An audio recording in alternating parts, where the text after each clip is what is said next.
안녕하십니까? 2026년 7월 10일 일요일 글로벌 인사이트입니다. 오늘은 이재명 대통령의 귀국과 국내외 정치적 격동, 미국의 주택정책 변화와 이란과의 긴장, 그리고 중국과 일본의 핵심 외교 및 경제 이슈까지 전 세계 주요 소식을 심층적으로 분석해 드리겠습니다. 안녕하십니까? 급변하는 세계 정세 속에서 각국이 당면한 도전과 기회를 역사적, 경제적 관점에서 짚어보는 시간 갖겠습니다. 먼저 대한민국 소식입니다.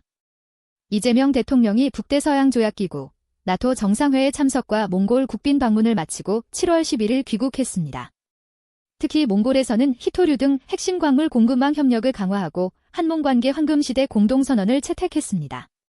이러한 외교적 성과와 함께 SK하이닉스가 7월 10일 미국 나스닥에 상장되어 공모가 대비 13.08% 상승하며 성공적으로 데뷔했습니다. 한편 한국은행은 중동 전쟁 여파와 원화 약세 등으로 인해 오는 7월 16일 기준금리를 25bp 인상하여 2.75%로 결정할 가능성이 높다고 분석됩니다. 박 작가님, 국내외를 아우르는 이런 소식들이 한국에 어떤 의미를 지닐까요? 재미있는 건 이재명 대통령의 귀국 소식 안에 한국 외교의 두 가지 축이 모두 담겨 있다는 점입니다. 튀르키예에서의 방위산업 교류는 안보 협력을, 몽골에서의 핵심 광물 협력은 경제 안보를 강화하려는 전략적 행보죠. 이는 과거 강대국 사이에서 줄타기를 하던 외교를 넘어 능동적으로 국익을 추구하는 한국 외교의 변화를 보여줍니다. SK하이닉스의 나스닥 상장 성공은 한국 반도체 기업이 인공지능, AI 시대의 핵심 동력으로 글로벌 자본시장에서 확실하게 인정받고 있음을 증명하는 사건입니다. 1980년대 일본 반도체 기업들이 세계 시장을 장악하며 경제 성장을 이끌었던 모습과 비견될 만한 K반도체의 대도약이죠. 다만 한은의 금리 인상 가능성은 세계적인 긴축 흐름 속에서 물가 안정과 환율 방어를 위한 불가피한 선택으로 가계 부채 증가와 주택시장 위축이라는 그림자도 함께 드리울 수 있어 면밀한 관찰이 필요합니다. 다음은 미국 소식입니다. 도널드 트럼프 대통령의 거부에도 불구하고 21세기 주택법이 7월 11일 자정부로 발효되었습니다. 이 법안은 주택 공급을 늘리고 비용을 절감하며 중앙은행 디지털 통화, 즉 CBDC 발행을 2030년 12월 31일까지 금지하는 조항을 포함하고 있습니다. 이와 함께 트럼프 대통령은 연방선거지원위원회 구성을 변경하려는 행정조치를 단행하며 선거 운영에 대한 백악관의 영향력을 확대하려 시도하고 있습니다.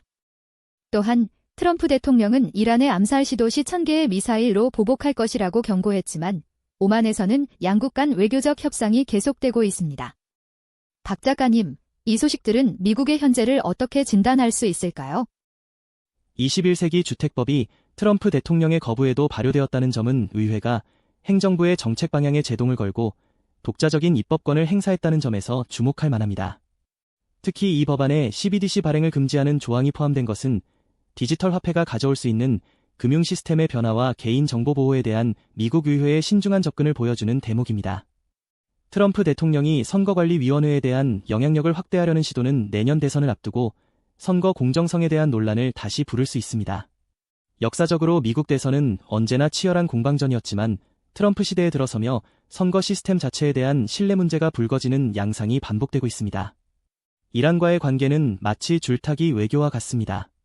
트럼프식 힘을 통한 평화 전략의 일환으로 강경한 경고를 던지면서도 오만을 통해 대화의 끈을 놓지 않는 것은 과거 냉전 시대 미국과 소련의 대치 국면에서 보여준 긴장 완화 노력과도 유사한 측면이 있습니다. 다음은 중국 소식입니다. 리창 총리가 북한 박태성 내각 총리와 회담을 가졌고 시진핑 주석은 니미비아 은데트와 대통령과 만나 신시대 중나미비아 운명공동체 구축에 합의했습니다. 또한 중국은 2016년 남중국해 중재 판결이 불법이며 무효하다는 입장을 재차 강조했습니다. 경제 분야에서는 2026년 상반기 여름 곡물 수확량 3천억 근 돌파, 출입국 인원 사상 최고치 기록, 전국 전력 부하량 역대 최고치 경신 등 다수의 주요 경제 지표에서 기록적인 성과를 달성했습니다. 특히 해상 그물 포획 방식을 이용한 운반 로켓 1단 가변 회수에 세계 최초로 성공하며 재사용 로켓 기술 분야에서 역사적인 돌파구를 마련했습니다. 박 작가님, 중국의 이러한 다방면의 행보는 어떤 의미를 내포하고 있을까요? 중국의 외교는 언제나 다분히 전략적입니다. 북한과의 관계를 굳건히 하는 것은 영내 영향력을 유지하려는 전통적인 동북아 외교의 한 축이며 이는 과거 냉전 시대 중국이 북한을 전략적 완충지대로 삼았던 역사와 맥을 같이 합니다. 니미비아와의 운명 공동체 구축은 아프리카에서의 자원 확보와 시장 확대를 위한 1대1로 전략의 연장선상에 있습니다. 남중국해 중재 판결을 거부하는 것은 영유권에 대한 중국의 확고한 입장을 재확인하며 국제사회와의 갈등을 불사하겠다는 의지를 보여주는 것이죠. 이러한 외교적 자신감의 배경에는 강력한 경제 성장이 자리합니다.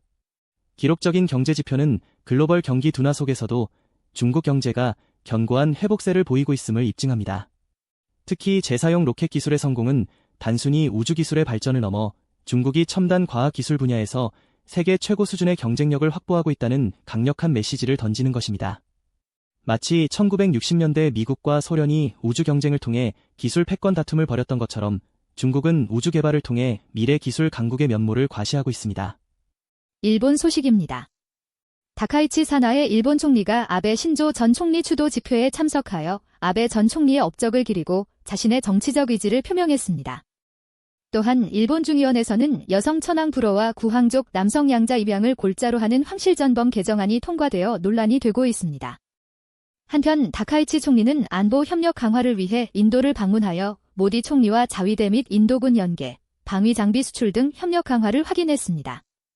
경제적으로는 무샤 리서치 분석에 따르면 키오시아 홀딩스가 일본 기업 시가총액 1위에 오르는 등 인공지능, AI 혁명과 반도체 수급 불균형에 따른 일본 반도체 산업의 대부활 조짐이 나타나고 있습니다. 박 작가님, 일본의 이러한 국내외 상황은 어떤 흐름을 보여주는 것일까요? 다카이치 총리가 아베 전 총리의 정치적 유산을 계승하려는 의지를 표명한 것은 일본 보수 세력의 결집을 도모하고 자신의 정치적 기반을 다지려는 행보로 해석됩니다. 황실전범 개정안 통과는 일본의 전통적 가치를 수호하려는 움직임의 일환이지만 국민의 총의에 반한다는 비판이 거센 만큼 미래 일본 사회의 큰 논쟁거리가 될 것입니다. 마치 과거 메이지 유신 이후 서구 문물을 받아들이면서도 일본 고유의 천황제를 유지하려 했던 역사적 맥락과 유사하죠. 인도와의 안보 협력 강화는 중국의 영내 영향력 확대에 대응하려는 일본의 핵심 외교 전략입니다. 과거 팍스 아메리카나 시대에 미국이 주도했던 다자 안보 체제를 자국이 주도적으로 확장하려는 의도가 엿보입니다.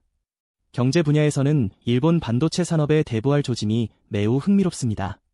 1980년대 전성기를 누리던 일본 반도체가 한국과 대만에 밀려 주춤했던 것을 생각하면 AI 시대에 발맞춘 새로운 기술 투자와 산업 재편을 통해 재도약하려는 움직임은 잃어버린 30년을 극복하려는 일본 경제의 강력한 의지를 보여줍니다.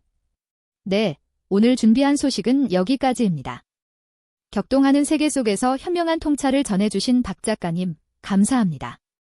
감사합니다.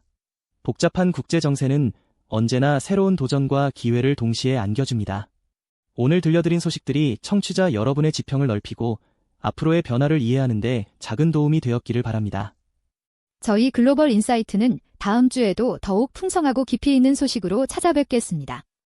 청취자 여러분 모두 활기차고 의미 있는 하루 보내십시오. 고맙습니다.